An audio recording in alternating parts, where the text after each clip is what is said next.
જય શ્રી કૃષ્ણ બધાને મારા વ્લોગમાં ધાણું સ્વાગત છે. આ છે સિગ્નેચર બ્રિજ, જે દ્વારકા બેટમાં જવા માટેનો રસ્તામાં બનાવેલું છે. ને ત્યાંથી આ આખો વ્યૂ છે જેટીનો, જ્યાં પહેલાં બધી મોટર બોટ્સને બધી ઊભી રહેતી હતી. હવા જોરદાર હોવાના કારણે થોડો ડિસ્ટર્બન્સ આવશે.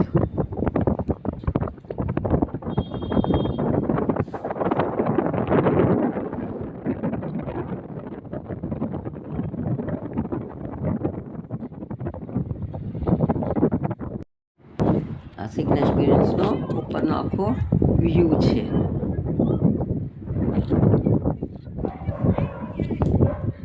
દ્વારકા બેટથી પછી અમે આવીને ત્યાંથી નાગેશ્વર ગયા હતા. નાગેશ્વરના ફોટા તમને આગળ દેખાડું છું. કેમ કે દિવસો ઓછા હતા અમારી પાસે ને બધે અમારે જોવા જવાનું બાકી હતું.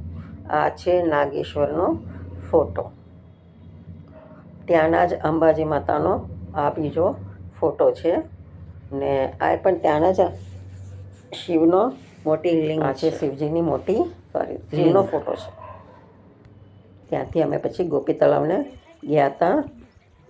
આ છે ગોપી તળાવ, જે સાંજે અમે ગયા હતા. સવારે આખો અમારો દિવસ દ્વારકા બેટમાં જતો રહ્યો હતો, એટલે સાંજે પછી અમે આવીને ગોપી તળાવને ગયા હતા.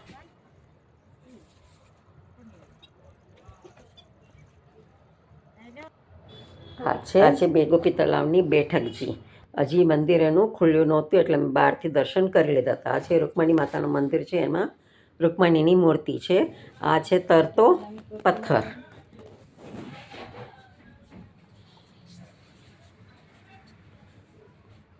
આ છે આપણા લડ્ડુ ગોપાલ, જે રૂકમણી મંદિરની અંદર જ આવેલું છે બધું. ગોપી તળાવની બહારની કોર રૂકમણી માતાનું મંદિર છે, એમાં બધું આવેલું છે. આ છે ભડકેશ્વર મહાદેવનું.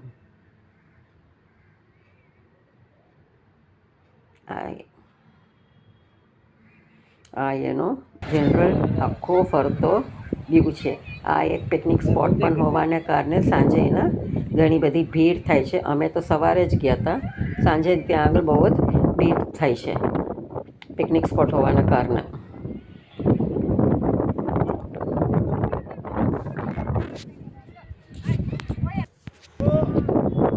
આ છે ઊંટની સવારી, જેના ઉપર મારા ભાઈ અને બેન બેઠેલા છે. આ ભટકેશ્વર મહાદેવનું મંદિર આવીને દ્વારકામાં જ આવેલું છે. અમે સવારે ગયા હતા. સાંજે બહુ જ ભીડ હોય છે ને અમારે જવું હતું પાછું ત્યાંથી સોમનાથ, એટલે અમે સવારે જઈ આવ્યા હતા.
આ આખો ત્યાંનો વ્યૂ છે, દરિયા સાથેનો આખો વ્યૂ છે.